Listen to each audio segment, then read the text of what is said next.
Are we on? Yep, we were on. We were live. Sure, we've been on for the last 2 Oh, awesome. Dude, so this is a dream come true.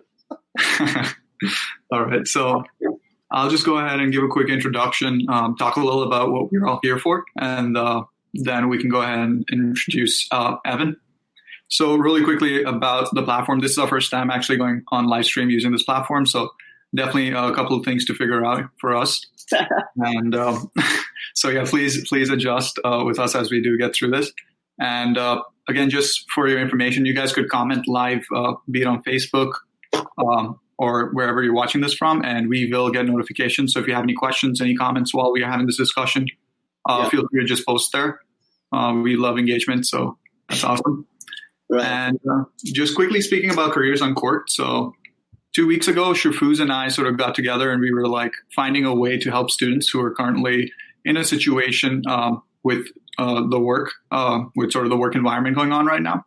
And we wanted to find a way to help out as many people as we can. And we figured that by being able to share this message to a wider audience through sort of a medium as such in terms of a weekly broadcast would be really cool, especially with having a lot of guests with a variety of backgrounds from different industries.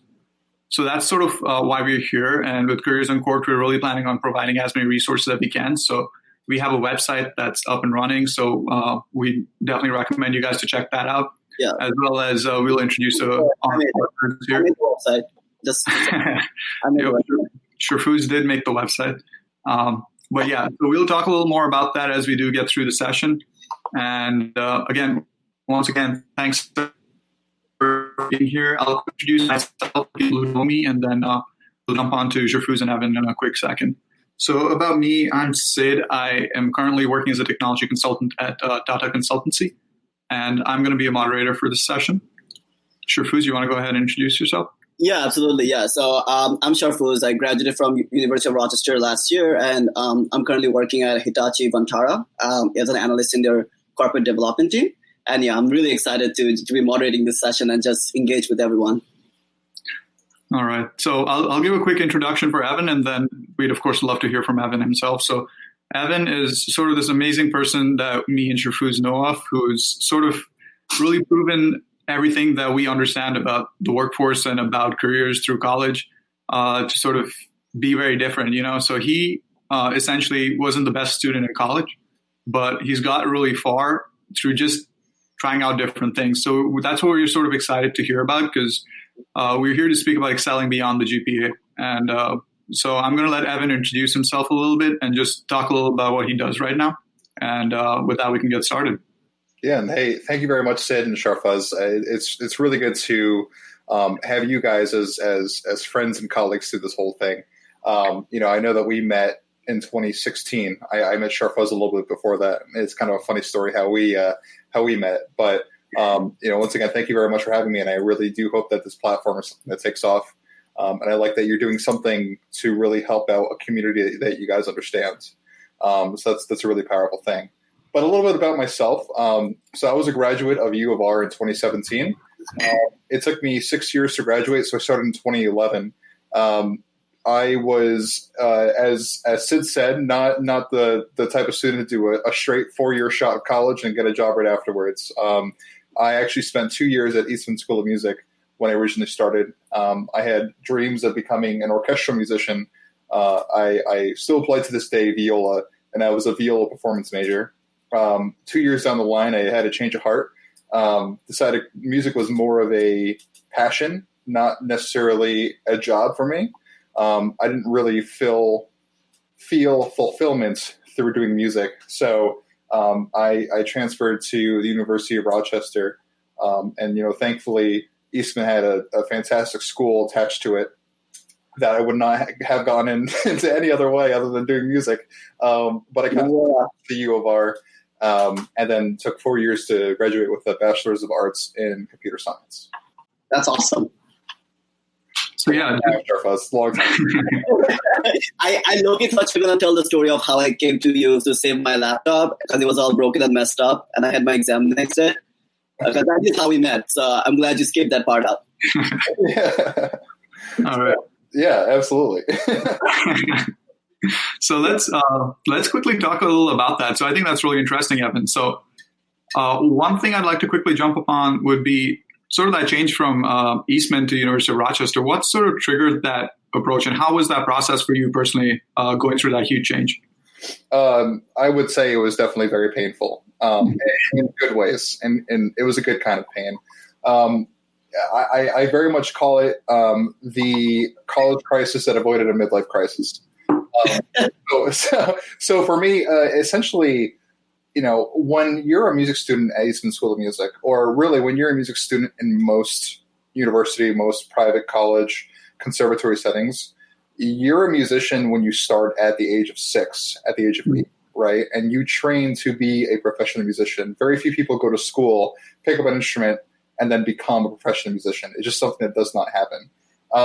So for me, I've had dreams ever since I was in high school, middle school, elementary school, that, music was just kind of the thing I was good at and the thing I was meant to do. I kind of trapped myself in my mindset of that. And then when I entered college, I thought my freshman year went pretty well, but I realized into my sophomore year that that music was not fulfilling what I thought I would do in my life. So, and this is not everyone. I know some people who are doing music who are very passionate about what they do. They help their communities and everything else. This is just my personal feelings of it, is that I wasn't feeling a lot of satisfaction from sitting in the practice room for 6 hours a day and practicing. And that really kind of brought me through a very steep depression throughout my music career in my sophomore year of college as an Eastman School of Music student. So, really me transferring to the U of R, it was more important to get out of music than to actually decide what I was majoring in. So as I think as stupid as it sounds, my transfer to computer science was more of a, hey, I have sort of a technical side. I like taking things apart and putting it back together. Like I was very much updated with like how to use a MacBook and everything else. I've never done it a day in my life.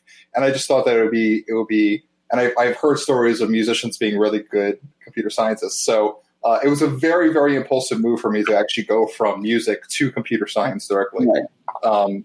It was far less about the change to a different degree, more about me getting out of the mindset of music into something that was more of a hands-on that I could, and at the time, it was more of something that I would be able to impact and help people more than and what I thought it was.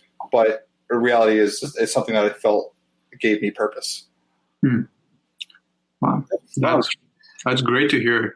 Yeah, no, that's really awesome, because I was just going to say I changed my major probably every weekend in college, especially during my sophomore year. And I guess I have a short curiosity here, Evan. Was there, and you mentioned that you didn't feel the fulfillment, right? Was there any other practical evidence that made you convinced you that this is the time I should make a big change? Because for me, I was looking at my poor performance in some of my classes that made me rethink my major and stuff. Mm-hmm. Anything like for you, like that? Yeah, I mean, for me, it was very much the opposite, and I think for maybe some of the same reasons though. So for me, I was in Philharmonia, which is the advanced orchestra in Eastman, from my sophomore year, which was something that was very that kind of put a target on my back as like a very good viola student, right? And I had a lot of respect around at Eastman as a fantastic viola player. So for me, it wasn't a lack of excelling at what I do. It was more of the feeling that you get when you're doing something that you really don't want to do anymore, Mm-hmm. So, there's kind of that gut feeling that you feel when you're doing something. You're like, oh, dude, this is just fucking terrible. And look, like taxes are terrible, right? Like that's something that's like, okay, once every March 31st, we're like, oh my God, it sucks. But like, if the job or that role that you're in and a career that you're looking, 10 years down the road, you're feeling like, wow, I have no idea how I'm going to do this. Right. That was the indicator for me that it was time to change, So once again, the change was more important than a major. Mm-hmm. And I think if I if I had some 2020 hindsight, I probably could have chosen a little bit better approach than just jumping into a different ship than the one that was perfectly afloat and sailing. I could have made a couple more preparations, but essentially that was my way of doing it. All right. Yeah. Evan, just a quick question I have from the audience on this topic. I'm just going to bring it up on the screen. So how did you decide UFR, and what was the ease of transferring over from Eastman? It was actually very surprisingly easy to transfer from Eastman to U of R.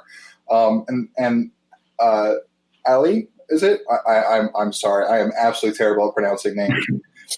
Basically, the one thing for me was I did not have the grades nor the background in studying and the background in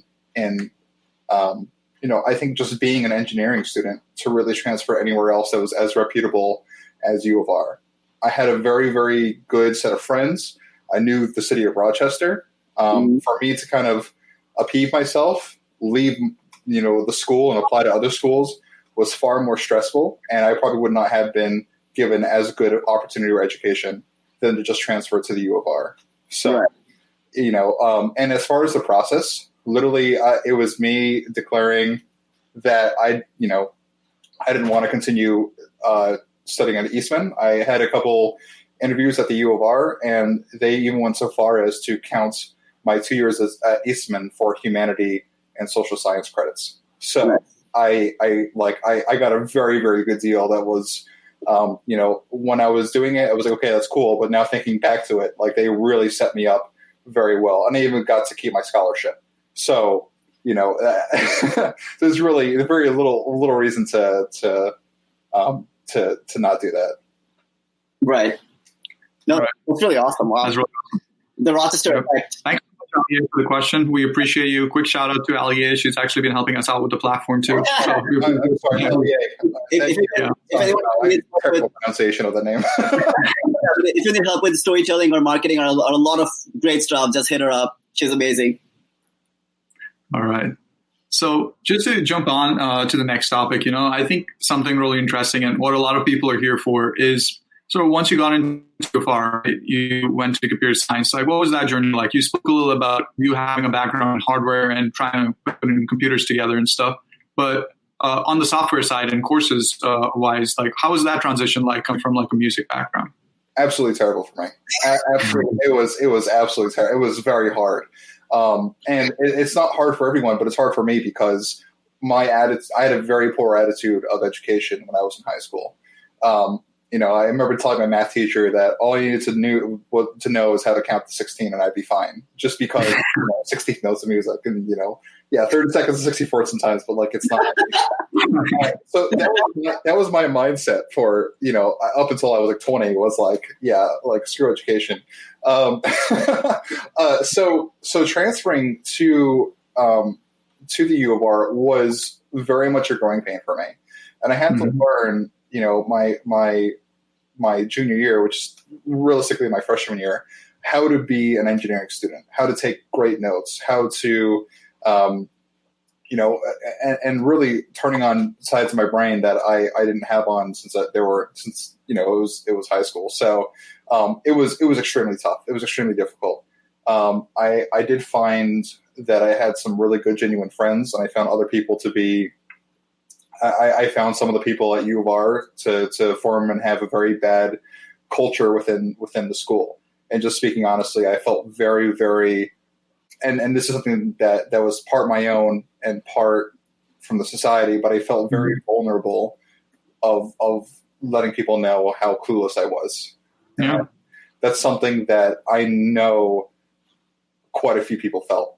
Quite a few people who were very confident as well, and who I thought were very much smarter and more intelligent than me. So, that was definitely some pressure that I felt, and that's something that I feel definitely made things harder for myself, and definitely something that honestly sabotaged me early on into my U of R career. That I kind of make amends to fix once I entered the workforce. Wow. That's really deep. So I appreciate you actually speaking about that, because I personally am a computer science major, so is Shafuz. So we can certainly relate to that in some aspect. Shafuz, you want to jump in? Yeah, I think for me, I came in as an econ major, and I picked computer science because I thought it would be kind of cool and it would be a good career opportunity. It would be good with career stuff. But I was clueless when I started. Evan, I totally understand like the vulnerability that you're talking about. I never coded a single line of code before I started it. And I was clueless, needless to say. So definitely, that's amazing, Evan. And I would love to just like talk more about how you dealt with that and like what are the steps did you take to like kind of go through with all that. Very healthy steps.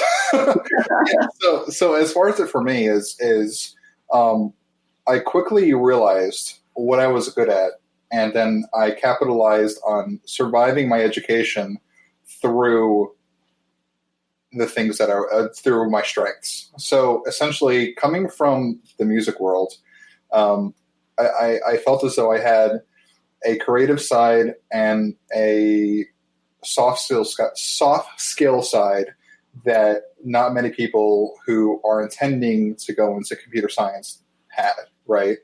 I had a really good ability to kind of sniff out people who were very smart, who had certain skills, form teams, and also, had the competency to follow through with the ideas that I brought to the table. Mm-hmm. So I was very good at starting group projects, leading group projects. And then, I was also very good at also relying a lot on friends. Also, we won't go too much into this, but being 2 to 3 years older than people at the U of R, and then consider that the drinking age is 21 or older in the United States. You guys know where I'm going, but there was definitely a lot of good trade-offs to having a couple friends. There were I created a circle of people that just kind of energized each other, and really part of it was just creating the circle of competency, or having mm-hmm. people who you go to when you're feeling vulnerable and who understand you. So I definitely didn't do it alone. And a lot of my success, I could, write off a couple people who definitely contributed very, very much to that. So, yeah. All right. Just quickly, we have another question from the audience here. So, Abhijit, this question's for Evan. How did you cope up with not achieving similar levels of success with your new major, given your prior success with music? That's a really good question. There was definitely a very big identity crisis at first, right? When you're so skilled at music, and by so skilled, I mean like I maybe could land an orchestral audition and not get kicked out the first round, but still very good for like a 20-year-old. There was definitely an identity crisis with having that skill erode away because you're not practicing as much. Right. So like just being like the bottom of your class, right? So, part of that is I had to find things that gave me purpose, and that more than just gave me purpose made me stand out. One of those was finding a tech repair company on campus with one of my friends that I met at the IT center. And that's the way I met Sharfaz, is I picked his computer the day before one of his was it a test or an assignment, Sharfaz? Oh, dude, it was multiple times in multiple situations, multiple deadlines, exam deadlines, and I would just hit you up, and you would come in with your Harley Davidson or some whatever bike you had. Dude, I don't have a sports bike. Come on. I'm not a bike person. Yeah, and you'd come in as the savior and just like, oh, okay, like I have to code now again. Right. So essentially, I very much defined my success. And I coped with being very incompetent in, from a GPA perspective, by having the ideas mm-hmm. and by being the one to do it rather than the one to jump when the teacher says jump. Right. So I survived school, and I barely got the GPA required to land a job interview, but I developed and I honed a set of skills that allowed me to succeed the current job that I have now, and in sales consulting roles. And we'll definitely get into that in a little bit for sure. I bet, but yeah, that's definitely the way that I gave myself purpose there, and I stopped feeling as insecure about it. That's great to hear. Thanks so much, Ajit, for the question. Yeah, thanks a lot, Abhijit. Yeah, so I know Sharfuz is really excited about this. So Sharfuz, you want to kick off with the question about his entrepreneurial journey with Rochester Tech Repair? Yeah, absolutely, Evan. I definitely would love, and I think everyone here would love to hear, and a lot of students, because I think especially with COVID-19, a lot of students are trying to work on their own projects and also trying to get more skills that helps them with jobs such as either engineering or business development. So I would like to just talk a little more about how do you go about this? Like, what made you want to take an initiative to get the skills that you did, and what kind of skills did that experience help you get, which made you feel more confident about give you more confidence? Yeah, absolutely. Yeah. And to Sharfuz, just to kind of bounce off a point that you said too, I know that right now we're in extremely stressful times, given even, new socioeconomic situations, but, in the past couple of months, with COVID-19, and there's definitely a lot of respect goes out to those people who, are home right now, who've had internships delayed or canceled, who are, still trying to learn and develop their skills. And that's something that's very commendable, because, a lot of people require institutional settings to do that. And, perhaps you feel like you're not getting as much done as if you were in an institutional setting, but the fact that you have that mindset to keep bettering yourself is something that's going to be very, very, very valuable as you graduate school and you enter the workforce. So let me just segue that. But getting back to the point, I basically, one of the things that I think taught me a lot of skills was founding a company called Rochester Tech Repairs with one of my colleagues and one of my close friends at the University of Rochester. So essentially, what I was working in the IT center, which is basically a place where people walk in and either they have a problem with their computer or they're just there to study. It's basically kind of like a first point of contact for anything technical that students may have as far as questions go. So what I realized there is that, the IT center had a very good software support program. So if you had problems with your Windows computer or your Mac, they would be ones to kind of help troubleshoot and, get the computer back working. But when it comes to like simple things such as, my hard drive is broken or my charging port's broken, the IT center had could not,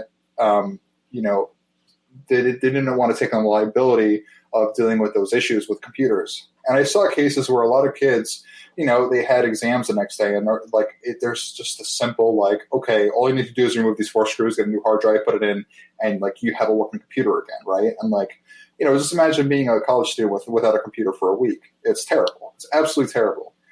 Imagine being an adult without a computer for a week, work and life that, it sucks. So, the only options there were to go off campus or find a friend who knows what to do. Your computer breaks. So the idea I had was, why don't we, my friend and I, we stop working at the IT center and we start a business that basically deals with what the IT center can't support. So we basically started a company focused on hardware repairs. So whether it be cracked phone screens, which is probably our most popular one, or hard drive replacements, computer repair, right? We basically address that on campus. So to kind of back up a little bit, essentially the way that we found the idea is we had an existing service and we saw there was some sort of thing in that service that was not fulfilling the needs of college students. Mm-hmm. And we made a service to fill that hole, right? And as you're entering your career professionally, you're going to find a ton of holes in every single thing that you do, whether it be the reporting on a contact center solution device. I work in IT right now. So this is what I'm currently dealing with, right? There are a ton of third-party companies that will support, things that the things that either Cisco sells or the things that these large tech companies sells, because the large tech companies can't do it all, right? So, I guess the advice that I have for people who are who are trying to think of this big idea is, as Sid and Sharfaz are doing, is like, the thing that's most easily relatable for them is having a service that impacts students or post-grads who are close to Sid and Sharfaz's age because they understand that demographic most. But find something in your life where there's a gap and a hole, and try to fill that with some sort of service. That's really, really good because, I mean, I've been in Rochester. I've been on campus. I actually managed to use your service after you graduated. So, Jake Hertz. Oh, yeah. Your following partner. Fun story about that. Jake actually isn't my founding partner. He's someone I fixed his computer. So no, it's funny you bring up Jake. Like Jake actually, I brought him through the interview process at Cisco too. So no way, wow. Yeah. So a very small world, but Jake essentially, he took my idea and really ran with it. He founded Campus Tech Repair, which I think is a lot more logical name than Rochester Tech Repair personally. And Jake actually got the approval to go to different schools and expand the service, right? So Jake really ran with the idea. But, back in the day, I remember Jake bringing me a phone and being like, Evan, I know you're leaving and like RTR's closed, like help me fix this phone. I was like, all right, Jake, come up here, let me tell you how this works, right? So, in a way, like Jake was kind of like an apprentice relationship that we had, but he's a great guy, and I'm so glad that like that gap was being filled. Right. When I graduated. So James Nathan was my co-founder, and so he graduated at the same time I did. So I think what Evan said, I think there's a really cool takeaway here that I really connect with as well. If you're a first year or sophomore year student, like what Jake did, for an example, if there are like upperclassmen student who has some initiatives or have something going on, seek like apprenticeship, right? Seek like mentorship and try to understand what they're doing so you could learn from them. And I think that's where a lot of value can be transferred to people, which I think is really cool. Like you took him as an apprentice and he had you as a mentor and he learned so much from you. Now he has his own thing. Well, more successful than you were, which kind of sucks for you, but like us too. Like he really took it to the next level, and that was that's awesome. So here's one thing I'd like to take like a brief minute. So careers Uncorked, right? We're trying to go very sort of rapid fire, very natural. We don't want it to be really sort of very corporate-y. So we're going to jump into this new section that Sharfaz came up with. He dreamt of this yesterday. Actually, today in the morning. So this next segment is a brief segment. It's going to be called Rapid Fire. And we're going to ask you some questions, and we need you to respond really, really quick. So Sharfaz, I'm going to let you kick it off. Yeah, Evan, don't even think about it, okay? 3, 2, 1, start. Cats or dogs? Cats. Okay. Zoom or WebEx? Definitely WebEx. Chipotle or Moe's? Huh? Chipotle or Moe's? Chipotle. Okay. Pepsi or Coca-Cola? It's too easy. This is getting personal. Cisco or Coca-Cola? What was that? Pepsi or Coca-Cola? Coke. Okay, Tia or Mika? Minka. That's okay. Just for the audience, Evan has 2 amazing cats. One of them is Tia, one of them is Mika. So I always wanted to ask him that question. Which one he prefers more? All right. Yeah. So up next, this is a little more personal, but where would you work if not for Cisco? Where do I work for if not for Cisco? That one I'll need some time to think about. I probably work for Impinji. Okay. That's interesting. All right. Next question, Sharfaz. Yeah. Embarrassing job moment. Embarrassing job moment. So, in Cisco, we have a web. I just saw a comment. Qdoba is so much better. Anyways, thankfully that wasn't that. There's like Chipotle, there's Qdoba, like probably close, and there's Moe's. Like, I messed up. I'll pick you up. Okay, so let me start by saying, like, whenever I enter something new, in the past I've had a hard time kind of adjusting to change. And so essentially back in my first year at Cisco, I was in this training program, and we have this program called Teams, which is like Microsoft Teams, which is like Slack, like a chat, like this whole chat thing. And a ton of these rooms would open up with all of us in it, and it would just be it would be like a spam, like one note in that room, and then it would just end. And it's just like really annoying to see, like, you have your chat bar and you have all these contacts and then you have these like random like spam like rooms that are created that really affects your workflow. Mm-hmm. I moved. I got to the job that I currently have now within Cisco, and I moved to to Boston for the job. And essentially one of these rooms started, and I changed the name of the room before anything was posted. So like, let's not do this again. And I left the room and not even talking about it. There's like 20 people leaving the room too. Like it felt like spam. Anyways, ended up being this like huge marketing room that like our vice president and SVP made to keep us informed with like marketing updates and everything else. And like my manager called me and was like, could you, that's not appropriate. Like you got to like apologize to all these people. And I was like, oh wow, that was so stupid and embarrassing. Wow. so yeah, I got on the radar of a couple people. Yeah, that's definitely a really embarrassing story, and my team still makes fun of me for that. Which is fun. Wow. It was like this like a little thing, and I was like, guys, like I'm sorry, like this is where I come from, where these rooms are created. So yeah, that was glad you were able to still have a successful career at Cisco, even with that moment happening.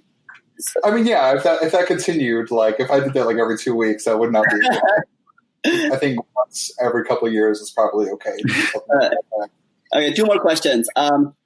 Embarrassing job moment. Oh, sorry, no, actually not. No, favorite class. Sorry, favorite class. Favorite class. I would say I took a law class with Professor Shanahan at the U of R, and it was completely unrelated to my major, but a very interesting course in law. Okay. Mm-hmm. Yeah. All right, last question. Evan, are you ready for this? No. Favorite moderator, Sid or Sharfuz? Definitely Sid. I'm done. I'm leaving this. I'm done. All right, love it. Keep it coming, Evan. You met me first, okay? You met me first. All right. So now I think up next we wanted to really jump into what your work life is like, what you do at Cisco. How did you eventually end up, or how do you get there? I mean, just talk a little about your internships and what you did prior to getting to Cisco, and what exact steps did you take to get there? Yeah, absolutely. One of the things that I will say, I mean, I could talk about this for hours, but the biggest thing that I want to say is luck. And there's a guy named Brian Tracy who does all these like kind of like motivational speeches and everything else. And whether or not you're subscribed to that, to that, people talking about success and how to find success. The one thing that really stuck with me from, listening to a bunch of podcasts from Brian Tracy is he defined luck. And, essentially the story is, you find someone who has like a really nice house, has like everything that you want, who's maybe 5 years younger than you. It's like, how'd you get that? How are you there? Like, and the person may respond, oh yeah, I got lucky. And that's how I find my Cisco experience is, yeah, I got lucky. But what is luck, and what is the definition of luck? Luck to me is a series of small investments that you make that pay off in the long term. So a small investment for me was friending someone in my beginning computer science class who had an internship at Cisco and told me, hey, Evan, they're really looking for people for this job. And knowing you from this class, I think that you have what it takes. And I was like, oh, tell me more about that. Like, and essentially I got lucky because I knew him and he gave me a referral. I also got lucky because I applied to Cisco at just the right time when they were looking for engineers. Mm-hmm. Mm-hmm. So, I got extremely lucky, but it was also luck due to small investments that I made, so yeah, I mean, essentially, and kind of rewinding back from that, from this, from what I define as luck, essentially all the internships that I had throughout my college career told me more about what I didn't want to do than what I did want to do. So I worked at Harris Corporation as a software developer in between my junior and senior year, which is first and second year, essentially, because I was a super senior. But my first and second year as a computer science major. And, to be frank, I felt like I didn't accomplish very much because it was so out of my depth in terms of what they wanted me to do. Right. So I learned a lot about C# and I was, it felt good to be like in a software development job, but like, we're talking about like government contractor with no windows in this building. And you're just, working at a desk with a whole bunch of like server fans going on behind you. Yeah. I realized really fast that like, okay, like I cannot be a software developer, or I could, but it's going to take me like years to develop my competency. And to be honest, like that's not an excuse to not do something. But for me, it was, I didn't want to dedicate the time to become an adequate software developer. So really fast after that internship between my junior and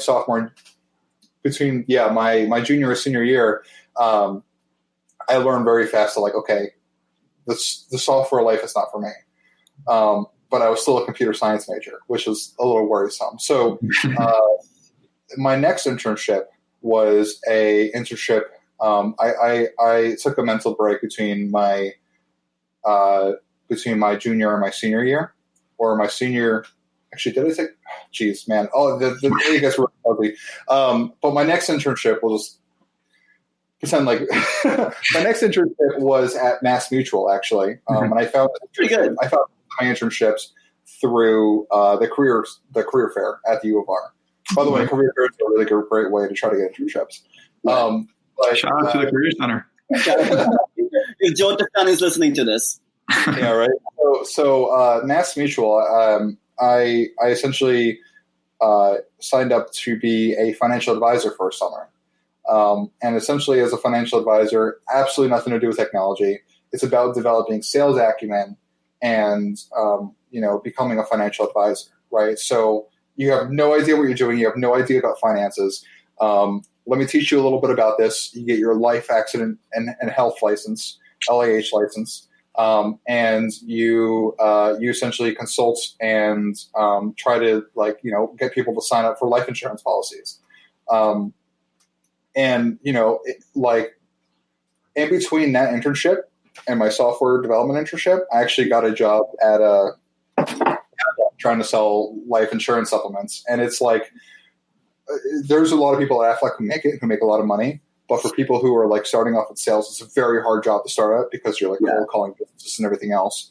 So I thought that, that was definitely something that got my sales acumen up. But the reason why I did that is because, I wanted to have a job and to make money while I was in college. And I don't want to get too off topic, but essentially, I was definitely a little insecure of my parents paying for my education. And I'm not like succeeding very much in college. So I wanted to have a job to also kind of supplement that and to give myself a little bit of purpose. But this is kind of like the story is me stumbling into finding a job that mixes the engineering with the technical side, right? Mm-hmm. So I'm a technical sales consultant. It's half engineering, half sales. So all these internships, basically like the Mass Mutual internship was partially a success, partially a failure. Partially a success because I very much developed my sales acumen. It's also partially a failure because the work environment at this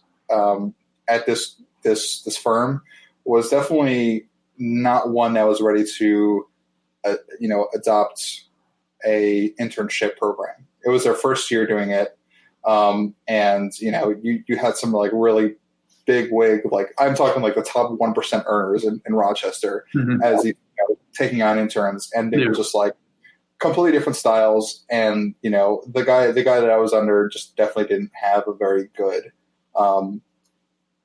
knowledge of how to put someone under his wing. And I'm not blaming him or anything. It's just a successful guy, and sometimes very successful people have their way of doing things. And if you bring someone into that mixes up their equation, and they don't want to deal with that, right? So not blaming him or anything. It was an environment for someone who's up and coming to succeed there. So, so essentially those were my two big internships. Harris Corporation as a software developer, and MassMutual as a financial advisor. So, going into my senior year, I was either going to, or my senior year, I mean my super senior year, which is was essentially, I was either going to find some role that fit what I wanted to do, or I was going to become a financial advisor. Mm-hmm. So that was really where I was at. Now, I was scrolling through Facebook one day, and one of my friends at Facebook posted, "Hey, there's this really cool like sales and engineering role." And I was like, "What the fuck? Like sales and engineering thing? Like there's something that combines those two things together?" And I looked at it, and I was like, Cisco. I was like, "Oh wow, that's like a really big company. Like Cisco, that sounds awesome." So I contacted my friend, who we had a couple classes together, but primarily we were in the same study group for Computer Science 171. And once again, I got lucky. He told me about the role. I was like, "Wow, that sounds really cool." I researched more about Cisco. I researched more about the role. I put in my application. Mm-hmm. And I spent probably 80 hours on the interview process, and I was able to get into Cisco. And it was just one of those things that, like, after finding myself for 6 years, like, it just seemed so right. And, I think when it comes to, like, people who I was graduating next to who have, like, 3 degrees in, like, economics, brain and cognitive science, and math, and then I'm like, "Hi, I have a Bachelor of Arts in Computer Science, 6 years, and they've been in school for 4. Like, I mean, there's something that's like, oh, maybe I didn't succeed as much, but I needed those 6 years in order to find myself to have the current role that I have now, and I needed to have a crisis in college and to really feel like the walls are closing in on myself in order for me to really find what I wanted to do, right? And I wish that I was one of those guys who had a 4-year straight shot education and got the role that I knew I wanted, back in like, elementary school. But it wasn't the case for me, and I'm really glad it wasn't. Wow. Yeah, thanks so much, Evan, for sharing all that. I think that was very, I don't know what to say. I think that was very from the heart, and that was like just listening to it, and I really connected with a lot of the things you said, and I hope the people who are listening in, I think there was a bit of something for everyone. I think a lot of that is something that people have gone through, people who are in college or who are going through college. And I think that was thanks for sharing all that, Evan. That was amazing. Yeah. That's the story behind the one application job. Yeah. where Evan only applied to one job his senior year, which is Cisco, and through the referral. Yeah. You guys ever watched? I think it's like it's like in the early 2000s movie, South Harmon Institute of Technology.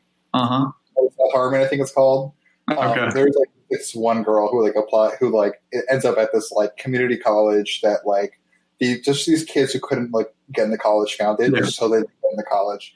There's a one girl who was like, yeah, I applied to Harvard and I didn't get in, so now I'm here. Like she was at the one applicant girl who was like pretty competent, but like ended up at like a really shitty school because they what all of them failed.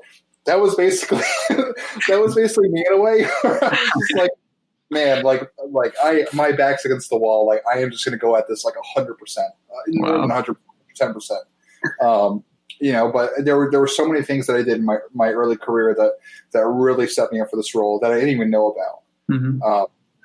So yeah, that I just felt I was extremely lucky to get that.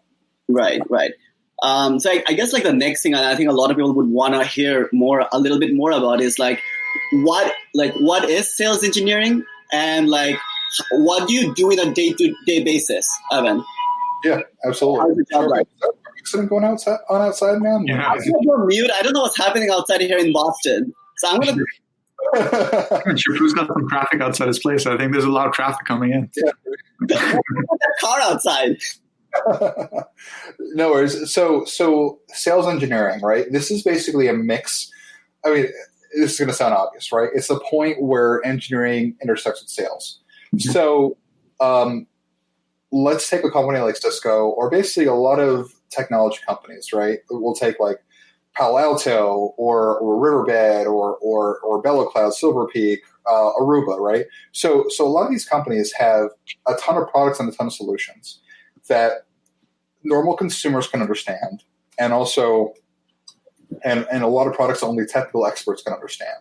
So one thing that you can understand is like, oh, wireless technology, oh, Wi-Fi on my phone. Okay, that's understandable. But what if we talk about Wi-Fi as it scales to hospital systems, as it scales to university campuses that have multiple campuses, multiple, different hotspots and different like locations they have to set up, right? So quickly you find that a lot of technology solutions scale out and become very complex very fast. So the point of having a sales team and a sales engineering team is to basically bridge the gap between sales and very, very complicated engineering. And what I do essentially is I basically design networks, but I also design networks in a way that consumers can understand. Because you may find that consumers, like companies, hospitals, all these different, the government essentially, right? They're also a customer too of Cisco. They're very competent people, but if you're not giving them the packaged solution or the packaged, wrapping up everything in a nice package essentially and giving it to them on the table and being like, hey, this is like the thing of the future. Let's start adopting this. They're not going to buy anything that you're selling, because if you're not selling it, then it just looks complicated and they're not going to buy it. Yeah. Right? The thing about sales is you have to demystify everything and make it consumable for them to understand. Yeah. That doesn't mean understanding every single thing about the products, but it means being able to develop an approach that people can understand it. Mm-hmm. Develop a sales pitch essentially, that people can understand it. And by the way, you guys did ask about Theo and Minka, my cats earlier. This is Minka, and this is why she's my favorite. Well, all right, everyone, that's Mika. Say hi our audience was listening to this. Say hi to Mika. So, I forgot to send an invite to Mika, but I'm glad she could make it to the live stream. Yeah, right. She's been our main guest here, dude. Featuring my cat. Exactly. That's awesome. I guess I had a burning question actually, because when I was listening to you. So as a comp sci major, right, I appreciated technology. I enjoyed coding, but I felt that I'm someone who likes to be more people facing. I like to talk to people. I like to understand. I like to be user centric. I didn't want to just be behind a computer and code all day. So I think what I'm trying to ask is that what kind of persona of people should consider sales engineering, or why do you think someone should consider sales engineering? Or is it like really, why should people consider doing it? Yeah, good question. Okay, so for number one, we are all salespeople, right? Okay. That's something that when you're in an interview, you are selling yourself to someone. You are selling your abilities and your competency. And so if you hear the word sales and you kind of get about it, maybe sales isn't right for you. But if you're able to digest the fact that everyone is a seller and everyone is selling something, then sales could be right for you. Mm-hmm. Now, what I would say is that someone who's in sales, I would say number one, there's definitely persistency, right? There are some people who you meet who are not going to like what you're selling, or is not going to like you because of your company's reputation. And that's okay. But there also has to be a level of persistency where if you believe in what you're selling is going to make that person's life better, there's a certain persistency that you have to be a salesperson. And of course, there's a competency in soft skills. So if you're someone who's able to strike up conversations at parties or meet people and have easy conversations with people, that's going to be something that definitely is going to shine through with your sales career. It's skills that aren't going to be taught through college, through data sheets, and through textbooks. But that's definitely something. If you feel like you're lacking in your job an ability to connect with people, maybe a sales role is right for you. So just keep in mind, my job isn't to try to scam people or to sell something that's not working. My job is to be a consultant, and that's what I like to call myself. you know, a consultant. I want people to come to me with issues that they're facing in their network. Mm-hmm. And through Cisco, I will share with them essentially how we could resolve those issues. And if they choose a competitor over us, as long as I educated that person, that's fine with me. I would rather them choose my stuff because I got paid in that. But, you know, you're only going to win so many battles. You know, so yeah, that's what I think is right. So if you want to be some sort of consultant, a consultant is someone who sells. They sell themselves. They sell their service, right? So if you have that kind of mindset and that's what you want to do, then, you know, sales I think is a no-brainer. Yeah. Right. That's awesome. I think, Sid, do you want to take a second to just go through the comments? I think there was a question. Yep. Yeah. Let's do that. So really quick, we missed a couple of comments, but I'll jump into a question that we do have. Okay. It's a question from Typhoon. What work did you into that interview process? Yep. Okay. So for us, there was a 4-stage interview process. There was one where essentially you made a video that was like the 3 most important things of your life or something like that, where they were just basically like, what are like 3 defining principles in your life? Which is, I mean, it's more just a question to see if people are serious about it, right? And I think that's one that kind of, yeah, part of it is like character, but the other part of it is like, okay, let's see if people are interested in this process, right? So basically I like dressed up in a suit, I made a video, and I think I even have it saved on my hard drive, but it was essentially like, you know, 4 life lessons I learned through my college career is what I did for that one. Right. There was a behavioral and a technical interview for me. So there was like a couple of videos they had to watch from Cisco, and they kind of tested me on that information. I also had like a Python, a little Python script I had to make too for this as well. And I completely bombed a lot of the questions that they asked after. And I sent the follow-up email, like descriptively saying, like they asked me what polymorphism was. Do you guys remember what polymorphism is? Is that a polygon? I remember Professor Paul sharing that with me, like just being like, hey, this is polymorphism, like the first day of class. I was like, oh, God. If anyone in the audience knows what polymorphism is, just can someone please comment? I'm just please put this in the comments. Say, right? What polymorphism is. But the thing about it is that the guy didn't care that I was right or wrong. But what I did is I took all those questions and I sent him a detailed email afterwards explaining what they all were. Right. Yeah. So, and then the other part of it was just a behavioral one, which was kind of easy. They were like, "Oh, why Cisco?" I was like, "Oh, okay, yeah. It's fine." I was really good at soft skill question interviews. So after that, we had an on-site interview, which was like, it was another behavioral interview. It was a sales role play, and it was a whiteboarding session. I had to basically pitch this technology from Cisco. The sales role play, I had to basically like talk to a pretend customer who was an engineer who ended up being my boss actually at Cisco. 2 years down the road. I had a one-on-one with her like just last month. She's a great human being. But I had a role play with her that I had. She was essentially like a pretend IT manager at a college, and they had to pitch this technology and why Cisco for educational IT. And then, the behavioral interview I had as well.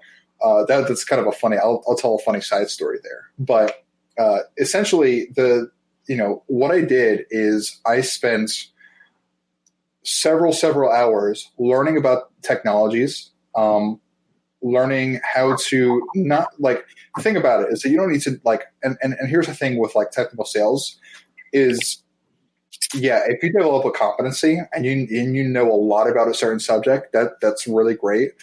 But the thing that really like is really important about technical sales is being able to like understand why someone's asking you a question, and if you can't answer that question right away, still maintaining your competency by saying, "Hey, I'll answer that later," or I'll get someone who knows how to answer that later. right? Because Cisco, we have like 80,000 products. I'm not even kidding you. Like there's 80,000 different things that we could sell, and we will never know a quarter of those things, right? Yeah. But it's about maintaining your competency. Essentially, I just spent a lot of time like researching like the high levels of all these things, and then essentially developing very competent pitches about these. And if someone asked me a question when I was practicing with friends, I practice with friends a lot, by the way. I sat all my close friends down, and I did all these whiteboards for them. I was like, did you guys get what I was saying? And they were like, oh, I had no idea what you were talking about. I was like, oh, okay. Like that. let me try to rephrase this, right? So a lot of that stuff. And then learning how to like deflect questions, right? It's like, oh, I think that's a great question. Let me get someone, let me write this down now, and I'll get someone who knows that to answer it later at a later time, right? So that was, and I did like 80 hours of work on that. Not kidding. And the reason why I did that is because I knew that someone out there was also was also interviewing and studying these questions too. So I just, I had that insecurity of like, oh my God, someone's out there, someone's better than me. Let me just practice some more. Let me do some more work. So that's really what I did for the interview process.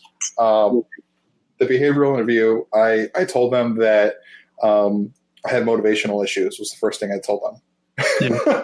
And that maybe was the best idea, but that's something that stood out to me. It's because that's what I was struggling with at the time. I was like, look, I have motivational issues. There's a lot of work that's out there and busy work that I did in college that I don't feel like had a purpose at the end of the day.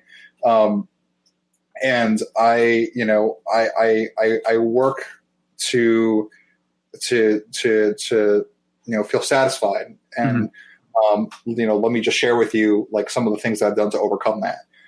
So that was like literally the first thing I opened up with. And they were like the interviewers like this at first, they were just like, huh, like, I thought I fucking bombed the interview at that point. Like, I felt like it was hard for me to kind of recover from that.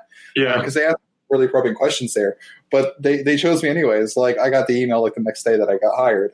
But it was just, and by the way, I don't like recommend that approach all the time, like, or at all. Like I won't ever do that again. But that was something that definitely made me stand out from a behavioral aspect. And I was like, wow, I thought I did really well on these other aspects, but man, I totally thought I fucked in this behavioral interview. Oh, that's hilarious. I love that. Yeah. I guess, I just wanted to quickly shout out with what Beatrice said, that she said that she really loved your story so far and it's very inspiring. So thank you for all that. So I thought I would just quickly jump in and mention that, Evan. Thank you. Yep. I appreciate that. Yeah. Yep. So I just want to quickly segment into our sort of one last question that we have from our side, and then we'll jump into Q&As from people. I know we're running almost an hour into this, so just being cognizant of that as well. But I think the main question, and this is really why we are sort of doing this, especially right now, is due to the pandemic. So from your perspective, Evan, through like your experience in college, through your internships, through your job, being where you are right now, what would you recommend to someone who is currently in a situation where they're either in college, have lost an internship, or don't know what they're doing over the summer and can't really do much, or have lost a job and they've already graduated? Like, what approach would you recommend for them in order to take in order to get to a successful place over the next few months? Absolutely. And let me start by relating to the fact that it is a very tough time, right? I'm very fortunate that I'm in a position that I am today, and I'm thankful for all that I have, and I'm thankful that most of the people around me, have been impacted, but we're all going to make it through it, right? And I know that's not everyone's situation, that's not everyone's case, right? I have a lot of customers who, mother of two kids, single mother of two kids who was just laid off her job, right? And it's very unfortunate. And one of the positive things I'm doing with one of the people who was an IT manager at a company I'm assigned to for Cisco is I set her up with an interview at another company that is a lot more successful due to the current pandemic and is looking for an IT manager. So the thing that I would say there is follow the trends. number one, follow the trends, right? Okay, today sucks.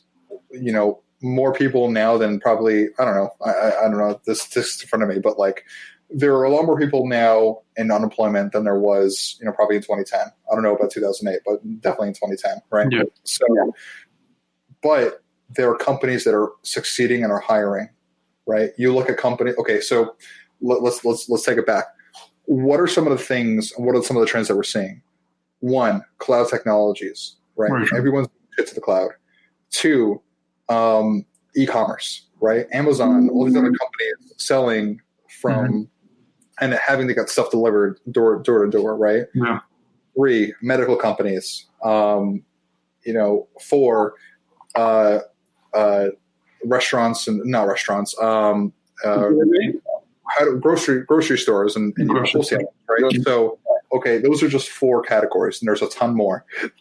But follow the trends, right?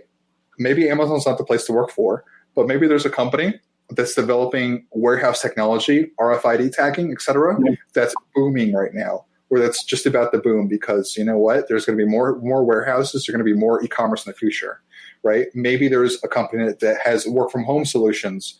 There's going to be a job out there. It's about following the trends, right? So that's number one. Number 2 is don't stagnate. This is regardless of your success. If you're going out, you're working, and then you're coming back and you're just having wine, and then you're going to bed, and then that's like your whole like routine. You're going to be 30, and there's going to be no additional skills that you've accrued. So, and this doesn't mean like maybe that means like getting a master's degree or a doctorate's degree while you're working. For me, that's definitely not the case because you cannot pay me to go back to school. But for me, that's like continuing my education, like learning how to sand a table and to put a table together, learning how to like work and do like stuff on my car. It doesn't have to be necessarily related to work, but always be challenging yourself and learning new stuff. And yeah, for a lot of people, that's like getting a new degree. For me, that's like learning new skills and learning how to live, essentially, learning how to like repair my car without going to a mechanic the first thing, right? So never stagnate.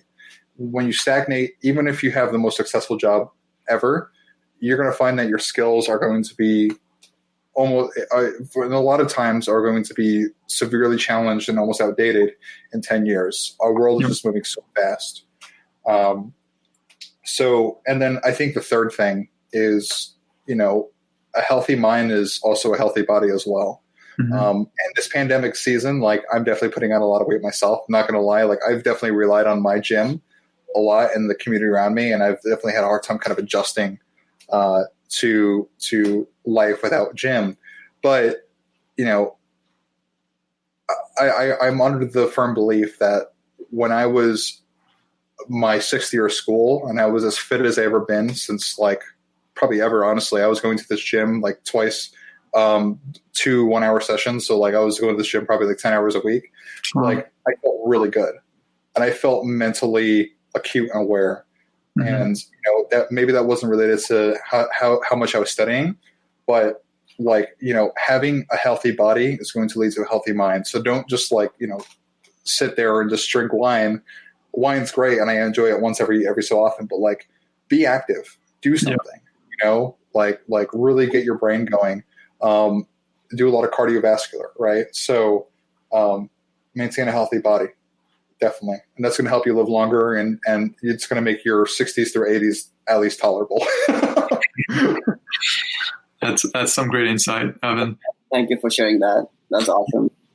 So here's what I'd like to jump into next. I think we are open to questions from the audience. So if there's any questions that anyone has in the audience right now, that would be a great time to ask it. While I'll just go through the questions, make sure we haven't missed anything previously. Yeah, I'll try not to give like 10-minute answers. I think those are all like really, really awesome. I think as we wait for questions, I guess I have one question. Evan, like right now, I think a lot of people are just talking about networking and just trying to connect with people. three things you would advise for people who are trying to network, especially for people who are new to networking for professional purposes? Like three things. Okay. So three things for me to. You would advise, yeah. Yeah. Okay. So number one is find alumni who are interested in the job in a job that you have. Mm-hmm. I have had several people reach out to me because I work at Cisco and I'm from the U of R, and I greatly appreciate that. Like mm-hmm. anyone who reaches out to me and is curious about my job, I will gladly have a conversation. If you get people or multiple people from a company who are very like reserved about like talking to you, maybe that's a sign of the toxic work culture. Maybe it's not. I mean, maybe you just have a couple of people who are really busy. But I find a lot of people at Cisco and a lot of people at healthy work environments are happy to open up to you about what they do and give you advice, right? So always be reaching out, trying to make new connections. The second thing is when you have a really good idea, let's say that you're in school now, right? Try to talk to the highest person that you can about your idea as possible. So if you're a student, the dean is probably the highest person you could go to. Now, this doesn't mean like, oh, I have an idea, like I was high in the shower and I had this idea and I'm going to talk to the dean the next day. No, like develop a really compelling story, strategy, develop some back end to your idea, and then go to the dean or go to the senior vice president or whoever you can get to and explain your idea, right? This is the best way to make something happen. Tell your boss you're doing it too, of course. Don't ruffle any feathers, but go to the highest person you can to make the authoritative decision to do what you want done, right? That's number two. And number three, I would say, don't write off people. That's kind of an absolute statement, but don't, just because someone is like a lower rank at a certain job or you don't think that they may be worth your time, like it doesn't mean you have to like approach them and talk to them. But if they approach you, like don't be an asshole. Like have compelling and have genuine conversations with people, and you're going to find out a lot more about the job, about that person, about yourself than you would before. And that's really where luck comes in. And that's what luck is, a series of small investments, investing in people, investing in the opportunities that are there that may not look like they're there. Yeah. So we have a question. Go ahead, Shufus. No, I was going to say, thanks for sharing that. I think that was some really, really good points. Yeah, I think we have a question set from Arman. Yep. We have a question from the audience. Quick shout out to Arman. He's actually in the next room. He's my roommate. So thanks, Arman, for engaging. What are two things you tell yourself if you could talk to yourself at a younger age, let's say 18 or 19? It's a question for everyone. So, Evan, we'll let you kick that off, and then me and Shafuz will hop in. Sure. So if I were 18 or 19, so I think the one thing I'd say is let me try to phrase this correctly. Happiness is overrated. Fulfillment is everything. So find something that's fulfilling your life. Happiness is, playing video games at 11 o'clock, detoxing after a stressful week, right? Happiness is necessary. Fulfillment is something that's going to keep you going for 20 years pursuing a certain idea or bettering yourself. Do something that's fulfilling. Second thing is, go to the gym, fatty. That's what I say to myself at 18 or 19, right? Like develop. Sorry, that's a check on my head, but essentially, yeah, develop a healthy routine and live your life being healthy, right? If you look in the mirror and you're disgusted, okay, let's do something to make a change, right? So, yeah. Sure, Foods, you want to hop in next? Oh, come on, you're throwing me under the bus. All right. I think one thing would be to just, I think what I would tell myself if I was at that time would be kind to myself. I think at that time I was really trying to do a lot of things and trying to really have this level of performance expectations for myself. And when I would not reach that, I think I would take it out personally about myself that, okay, I'm not good enough. And I'm like kind of disappointing my own self. So I think a lot of us kind of go through those moments. And I think at the end of the day, I think we all should be kind to ourselves at the end of the day and believe that we're trying the best we could and still trying to do the best. I think the other one would be just, I think invest in relationships. I definitely I had the fortune to have a lot of great people, friends, mentors around me, but I think definitely like maintaining those relationships as well as making more relationships with people, because there is something to learn from everyone. So, yeah. Very true. Very true. Yep. So I'll just jump in. So I think for me, there's two things, right? So one would definitely be get someone who you look up to sort of mentor you, because at the age of 18 or 19, you're sort of lost. I was lost. I was just getting into college. I didn't know what I was doing. I was in State University in Albany, very confused with what I was trying to get through with life. Finding a mentor, for me, it was my elder brother. He really helped me get to places, guide me through like everything. He actually went to the University of Rochester. Shout out to him. So he really taught me just to sort of believe in what I can do and sort of help me get there. You know, like he was a very supportive figure in my life. And I would definitely recommend anyone just find someone. Maybe it could be a friend, it could be a colleague, it could be maybe like someone in your university or someone you look up to, maybe an alumni or anything like that.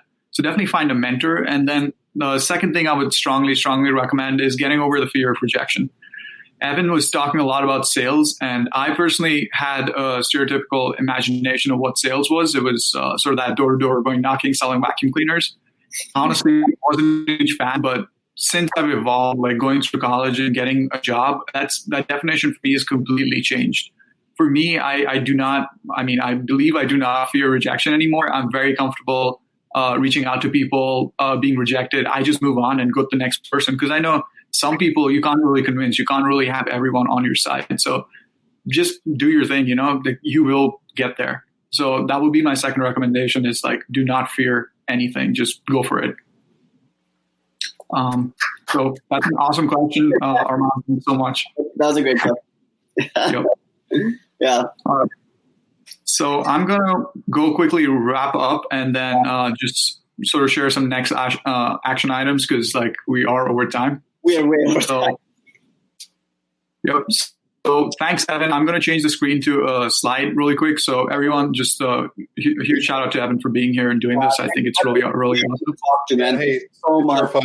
Like, thank you guys very much for, this is an awesome platform. And I know that your guys' real, like, true intent here, and since I've known both of you, is you guys really want to help people, and you want to help people who and challenges that you guys face through your college career. And that's really admirable. And thank you guys very much for this. And I hope that this platform succeeds in the future. Thanks, Evan. We really appreciate it. So, Evan, just before we wrap up that, just for next action items, I know we have visitors here live and also people who will be viewing the recorded version of this later on YouTube. Yeah. What is the best way to get in touch with you, and how can they sort of seek your help if they have any questions or any follow-up items? Big one is LinkedIn, right? So just hit me up on LinkedIn. I know a copy and paste sales message when I see one, but if you guys have watched it, I mean, it's just being honest. Name, guys, change the name. Not everyone is Evan. If you please change the name. If you guys look me up and say, hey, I watched the show, or whatever it is, like just some sort of genuine message. Hey, I watched this podcast, or hey, look, I'm from University of Rochester, or you have a really cool role at Cisco. Like, I am more than happy to put some time on the calendar and let's have a conversation. Right? Yeah. I have recommended multiple people for Cisco for roles, and I'm happy to help you achieve your success. Yeah. Right. Just reach me at LinkedIn. I check at least twice a week, so I'll get back to you. I think the greatest advice for me is just be annoying. And I told these two guys too, like, just if you want me to get something done, just remind me a couple times a week and I'll do it. Not because I'm necessarily lazy, it's because I have a lot on my plate. So, keep reaching out, keep being persistent, and I'll get back to you. Yeah. And quick note there. Evan is obsessed with Chipotle. So if you ever want to start a conversation with him, just talk about his Chipotle order. That's it. Ask him what that is. That's it. Great point. All right. With that being said, so I have on the screen pulled up Evan's LinkedIn profile. So you could either scan this QR code with your phone or visit his LinkedIn profile using the URL below. And once again, thanks, Evan, for being a part of this. Like Evan mentioned, you guys can contact him via LinkedIn. He's more than happy to help in whatever way he can. And Sharfuz and I on our end are going to take an initiative to get Evan more engaged on the platform. So we'll sort of send you key takeaways from this session via email. And then we will also try and get Evan to engage more on our platform by writing content and maybe sharing some stories about his interview process, how he best prepared for that, stuff like that. Sharfuz, you want to hop in? Yeah, I think, we definitely have a lot of really exciting and cool stuff coming up with our platform Careers Uncorked. So definitely make sure to follow us on our Facebook, on our LinkedIn, and please visit our website. I think that's the best way to just stay in touch. Just sign up on the mailing, just sign up with your mails. I love sending emails to people, and some of them are really long. Give me feedback if my emails are too long. I put memes there as well sometimes. Just sign up on our website. All right. And then quick item I wanted to just cover. Next week, we're actually having another person present their story on Saturday, 2 p.m., same time. So we'd love for you to sign up on our mailing list so you guys can receive a link to join that as well. Thank you, everyone, for attending.